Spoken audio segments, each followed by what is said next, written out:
Good morning. Good morning. It is Wednesday, Wisdom Wednesday. How are you today?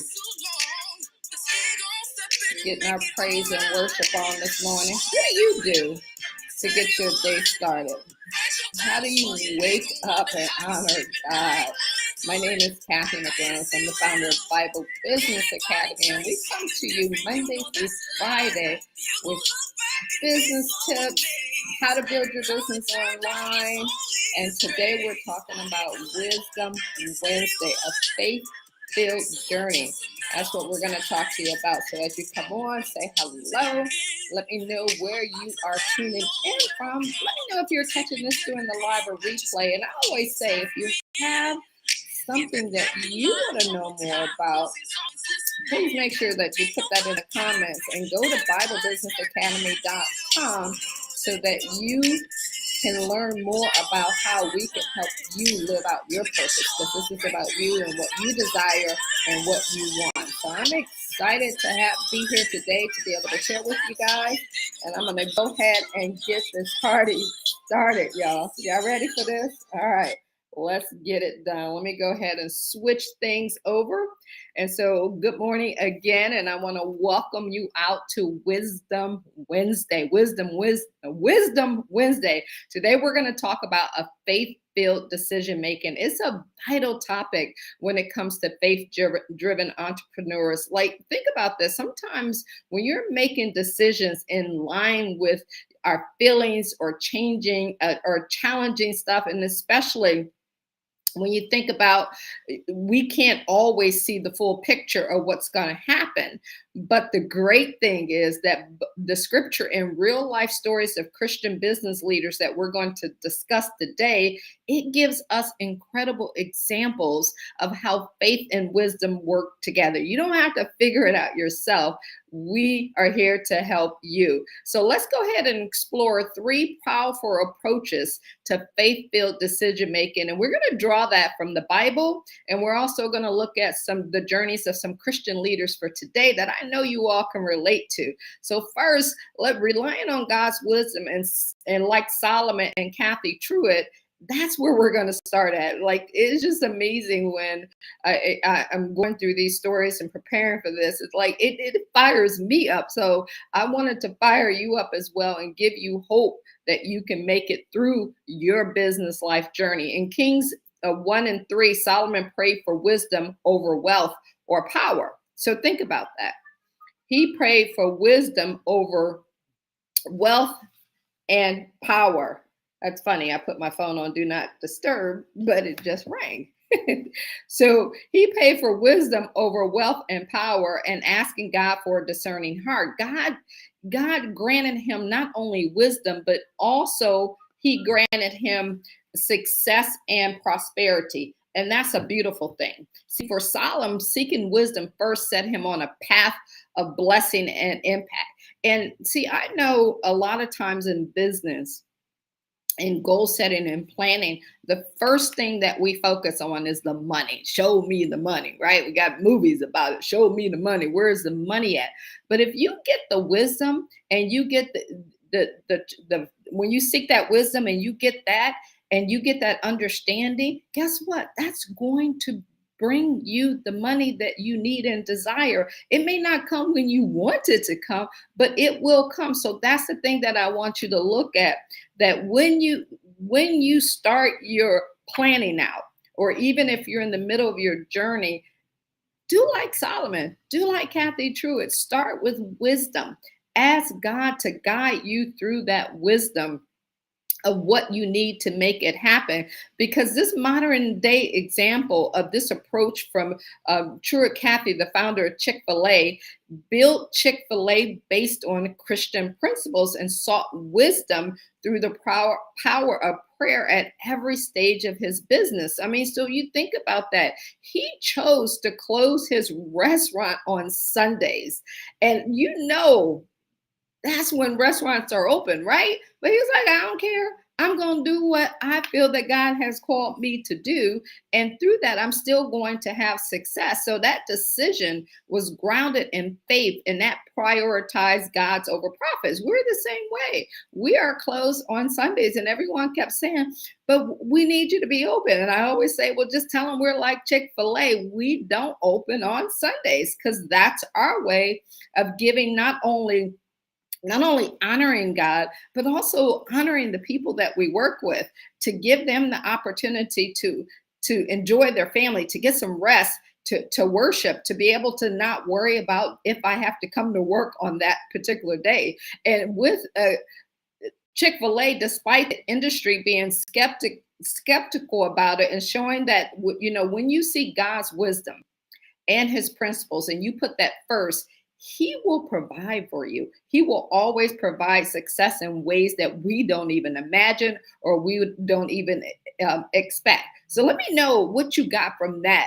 from Chick-fil-A, and how the owner of Chick-fil-A decided to seek wisdom and to follow what he felt God was calling him to do, and to honor God by closing his restaurant on a day that most people say you should be open, right?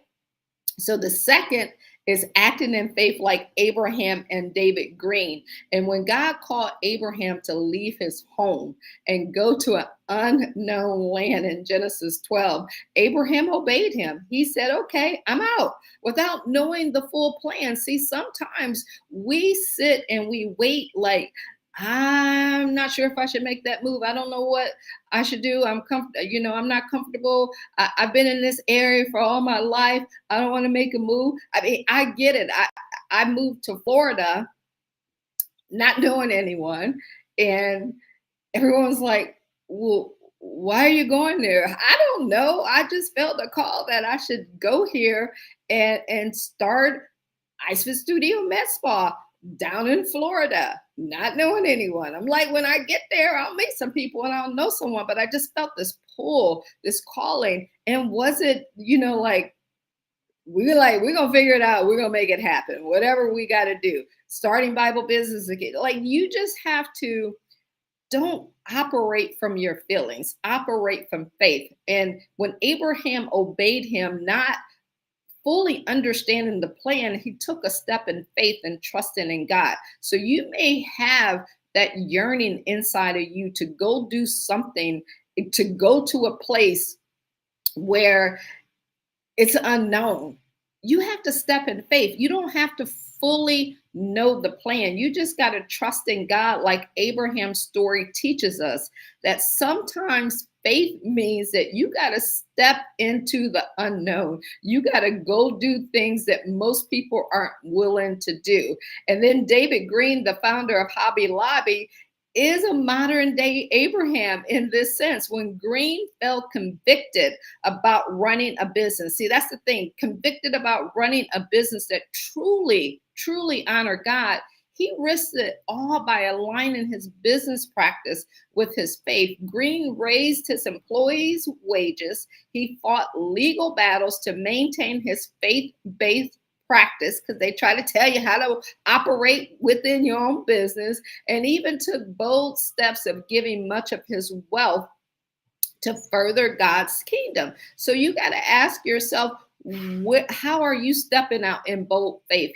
His business has thrived, and he credits that success to following God's calling without compromise.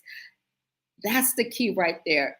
Don't compromise on what the world wants. You have to go with what God wants you to do. See, Green's story teaches us that when we act in faith, God provides clarity and blessings along the way. So that's something you definitely don't have to ever worry about. And last but not least, we're going to look at seeking wise counsel like Moses and the founders of In-N-Out Burgers. Man, if you haven't had In-N-Out Burgers, I love me some In-N-Out Burgers when we go down to Vegas, and it's been a while.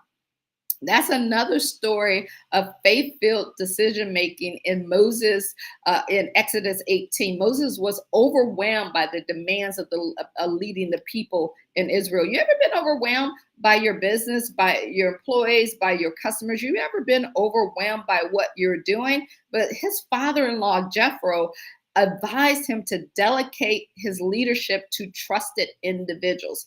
And see, that's the key. You got to find some trusted individuals who you can delegate your leadership to so that it can take some of the burden off of what you're doing, and it will actually help it grow. And you got to seek that wise counsel. By listening to wise counsels, Moses found a sustainable way to lead effectively. See, there is a way out. If you're feeling overwhelmed in your business, if you got too much on your plate, there's a way out. You just got to go to God and let him guide you. In the business world, Esther Snyder and her son, Rich, the founders of In-N-Out Burger, also understood the value of wise counsel and family-centered biblical leadership. That's the key. From the beginning, they kept the business family owned to maintain their Christian values and their Christian beliefs. And when they used this approach, it wasn't just a business strategy. It was a way to ensure that their faith remained at the heart of their operation of their business. So sometimes you got to look at where you're at, what you're doing, and most importantly, who are you surrounding yourself with? If you want to be transformative and you want to do what God called you to do, part of that is seeking wisdom. Part of that is looking at who is on your team, right? You got to make these decisions, and that's part of us being business owners, to make these decisions. And by surrounding themselves with like-minded people who supported their vision, they built a legacy of faith-based success. And that's what it's all about, building a legacy of faith-based success. See, these stories, both biblical and modern, will show you the power of faith-filled decision-making. So I want you to seek faith-filled decision-making, whether it's seeking wisdom like Solomon and stepping out in faith like Abraham, or listening to wise counsel like Moses. We see that God blesses decisions that are rooted in him. So, rooted in him. So just constantly, as I'm preparing for this, I was thinking, yes, like, how often before I make a decision do I go to God in prayer? And that's something that, I'm working on getting better at. But the more you think about it, you start doing it. And when you start doing it, life begins to change. So as today's Christian business leaders, like Truitt, Cathy, like David Green and the Snyder family, it reminds us that God's way will still guide successful business in today's world. I don't care what they say on the internet.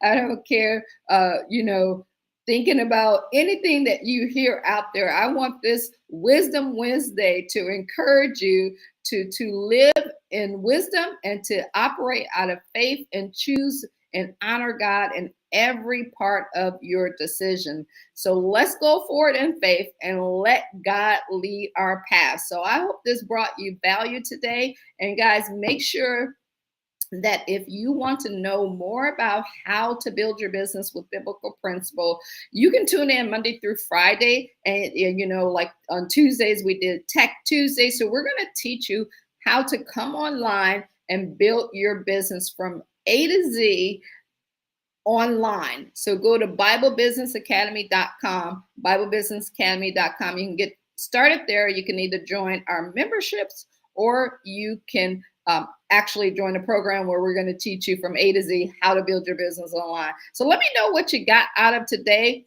What was the biggest aha moment for you? And I appreciate you guys. And we will see you tomorrow on Toolbox Thursday. All right, y'all. I will talk to you later. Have a good and wonderful day. Thank you, thank you, thank you. I appreciate y'all. And we will see you next time.